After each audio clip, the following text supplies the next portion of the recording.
Hello, and now I'm going to show you the ideology tree and system, if you want to call it that. I just started up a quick game here, so this, just so everybody knows, this video will be longer than the rest of all of these social policies because, one, this is a completely new system, although it still has the same social policies intertwined with them, but also because I kind of wanted a longer video just to explain the changes. And I did just make a pre-made just because I didn't have a game on hand that had what I wanted to show you guys. So bear with me while I make everybody fall asleep and whatnot. Yeah, I see that. Sleep guard. Okay. Alright, should be able to make a change in this next turn here. Thank you. I really gotta turn that off too. It's annoying. Alright, so now disclaimer here too, and a tip. Those that are playing and not a pre-made and you've started from the beginning, you are able to make an ideology, start the ideology system up if half of the AI players and yourself, or in multiplayer, half the players are in the atomic era. Then you can start it. But you also need 3 factories in your cities. So keep that in mind. And then if you're not able to do that, once somebody gets to the information era, then ideologies begin as well. So whichever one comes the easiest to you, that's how it's going to start. So if you're wondering and you're up to a point where it's like, well, I'm in the Renaissance era, I don't understand why I can't get to the ideology system, and I don't understand why I can't start anything. That is why. You need to either have half players be in the atomic era, or have somebody in the information era. So keep that in mind if you were wondering. And then obviously there's 3 trees, the Autocracy tree, the Freedom tree, and the Order tree, and all 3 I will be explaining, so this video will be quite lengthy for those that are wondering. And then Autocracy will give you a cultural victory, well, the best type, will give you a cultural victory, a diplomatic victory, or a domination victory. And then Freedom will give you a cultural victory, well, best type again, or a diplomatic, or a scientific, change there. And then Order will give you a cultural, domination, or scientific. And then it says here adopted by nobody, so that way when you are playing in a game, it will tell you who has adopted it, because that actually does play quite a large role in the ideology system. So we'll start off with Autocracy. Yes. Now that we've selected that, we have Autocracy. So let's go to the ideology. Then there's levels here. You can fill out all of them, and then since I am the first one to discover ideology, I get 2 free ones right off the bat, and I'll talk to you about the special things I get here too. Elite forces, wounded military units inflict 25% more damage than normal. Mobilization, gold cost of purchasing units reduced by 33%. United front, militaristic city-states grant units twice as often when you are at war with a common foe. Futurism, plus 100 tourism with all known civs, great writer, artist, or musician is born. Industrial espionage, spies steal technologies at twice the normal rate. Fortified borders, plus 1 local happiness from every castle, arsenal, and military base. Universal healthcare, plus 1 local happiness from every national wonder. So again, I'm just here to show you the policies, so I'm just going to pick whatever ones, I don't really care. And those 2 are free for me. Why is that? It's all because I'm the first one to adopt this. So if you're somebody that's lagging in the game and you're falling behind and you're one of the last ones to come up with the ideology system, understand that you're going to kind of be screwed a little bit because you won't have free 2 ideological social policy things. Then level 2. Level 2 will grant you militarism plus 2 local happiness from every barracks, armory, and military academy. Lightning warfare, plus 3 movement for great generals. Armor units gain a 15% attack, plus 1 movement, and ignore enemy ZOC. Police state, plus 3 local happiness from every courthouse. Build courthouses in half the usual time. Nationalism reduces unit gold maintenance costs by 33%. Third alternative, quantity of strategic resources produced is increased by 100%. Plus food and plus 5 science and capital in total war, plus 25% production. When building, military units and new military units start with 15 experience. I would pick something, but it won't let me to level 3, just because I started up this little game. I'd have to play a little bit more. I'm not going to end up doing that. But I will talk to you about public opinion, because this is very important, and it usually does have to do with the World Congress a little bit as well. So civilization satisfaction with their current ideology choice. Possible values are content, dissidence, civil resistance, and revolutionary wave. Some level of unhappiness will be generated if the satisfaction level is anything other than content. Now, how do you get to those certain levels and whatnot?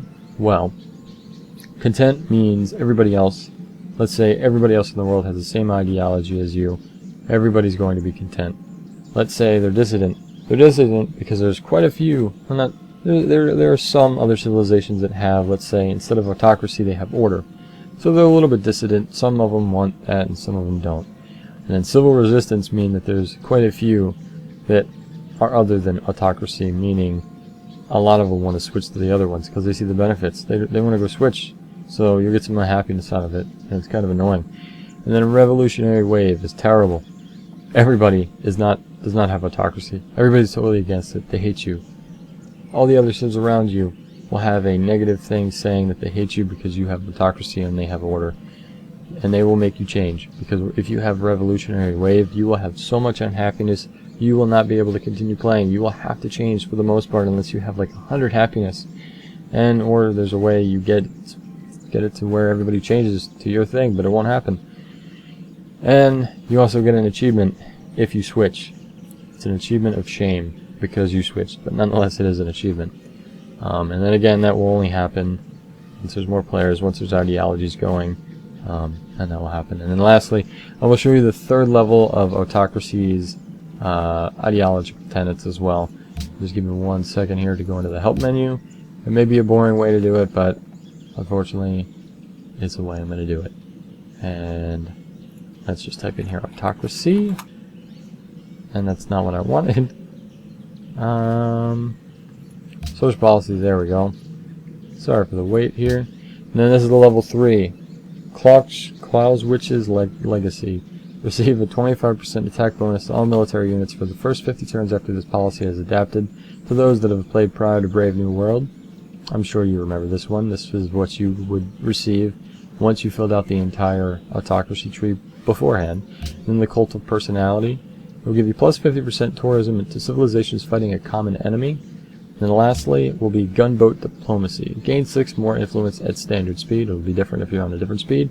Per turn with city-states you could demand tribute from, which is pretty neat. And then there's only 3 for the level 3. 3 and 3 if you want to remember it that way. And then I will pause here for 1 second and show you the order tree. Alright, now that we're reverted back to an older saved game, let's go to order. And then to ideology. And it's the same deal. I mean, it's the same exact look outside of the little picture here. And then I'll tell you the tenets that you got. So the hero of the people. The rate at which great people are born is increased by 25%. Socialist realism. Plus 2 local happiness from monuments. Build monuments in half the usual time. Skyscrapers. Gold cost of purchasing building reduced by 33%. Patriotic war. Plus 15% attack bonus when fighting in friendly territory. Double agents. Spies twice as likely to capture enemy spies attempting to steal a technology. Young pioneers. Plus 1 local happiness from every workshop, factory, and solar nuclear hydro plant. Universal healthcare. Plus 1 local happiness from every national wonder.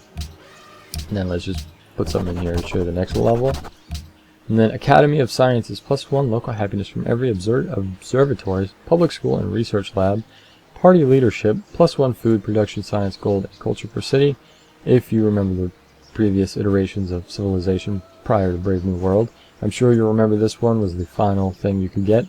And then resettlement. New cities start with an extra 3 population. Cultural revolution. 34% tourism to other civilizations. Order civilizations, that is.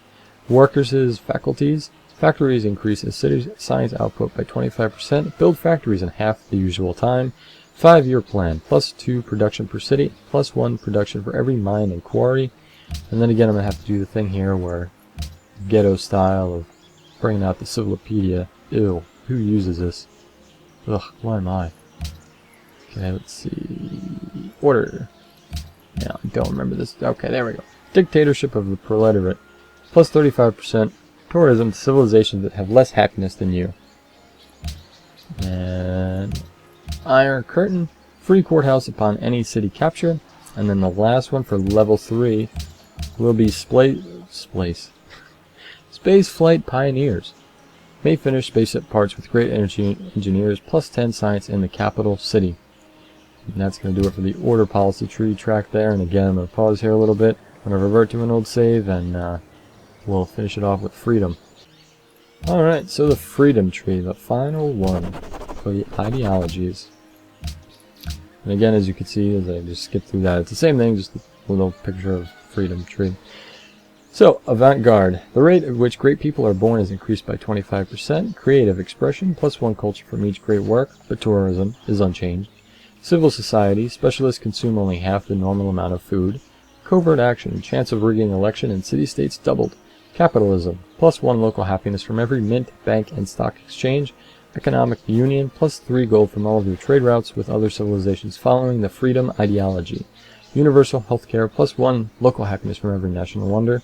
And, as you can tell, there are some that overlap each other, such as universal healthcare, and some throughout the policies that are a little bit the same, but they're just worded a little bit different, and they function just a teeny tiny bit different than the other ones. So, again, I'll just pick some random ones here to get to level 2. And then once you're at level 2, you get Volunteer Army. 6 units are maintenance free. Receive 6 Foreign Legion infantry units immediately. And if you remember correctly, in Brave New World, France has been changed. They don't have Foreign Legions anymore. Rather, you can adopt this social policy or this ideology and come all the way down to this level 2 and pick this, and you get some Foreign Legions of your own. You may get them back if you're France, and you may get them new for some other civilization, like Moroccan Foreign Legions. It can happen. And then urbanization, plus 1 local happiness from every watermill, hospital, and medical lab. Their finest hour, combat strength of cities increased by 33%. Universal suffrage, specialists in cities produce half the normal amount of happiness. And golden ages are 50% longer. New Deal, landmarks and great person improvements produce plus 4 of their appropriate yield. And then arsenal of democracy, plus 25% production when building military units, plus 20 influence from military unit gifts to city-states. And then again, I have to do it this way. This ugly, unfortunate way to get to that level 3. And then, I gotta figure out which one was, there we go. Media culture, plus 34%. Tourism generated by cities with a broadcast tower. Space procurements, may buy spaceship parts with gold. So you can be like Venice. You can buy spaceship parts with gold as well. Because Venice is able to do that. That's one of their little abilities that they can do. So you can take their little ability through this social policy as well. And then lastly is the treaty organization. Gain 4 more influence per turn at standard speed with city-states you have a trade route with. So it really does make you want to trade with city-states then. So then you can just gather them all up and become a powerhouse and win a diplomatic victory. So that is it for the ideology. That's the change to it. If you are a person coming in late to adopt an ideology, again, you're going to probably want to adopt one that has become more popular.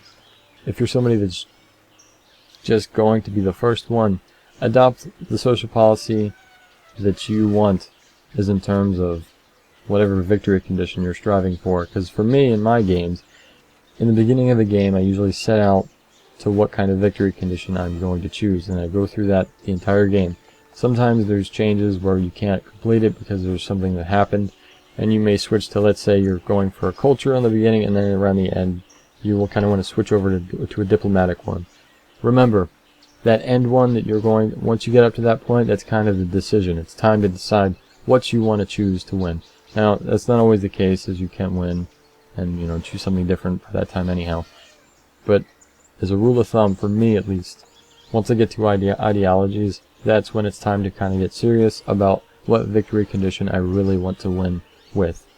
And then that's going to really cover it. It's going to do it for the ideology system. So please rate, subscribe, and comment. Those of you that have watched this on YouTube, I have Steam guides. I have tons of them. And this is on Steam guides. So please check that out. I have it in the description, so just click the link and go there. Check it out. There's other Civilization videos on there. And those of you that have watched this through Steam guides, please check out my YouTube channel. Please subscribe. There's tons of stuff on there that I know that you guys would enjoy, so please do that. I'm glad that you guys watched this whole entire thing. I'm glad you went through this whole entire video and watched all of it. And really appreciate it. So please check out the rest of my guides. I have a Brave New World guides. It's all new stuff. There's guides for everything. If you want to know everything about Brave New World, I'm giving it to you through videos and explanations. So please check it out.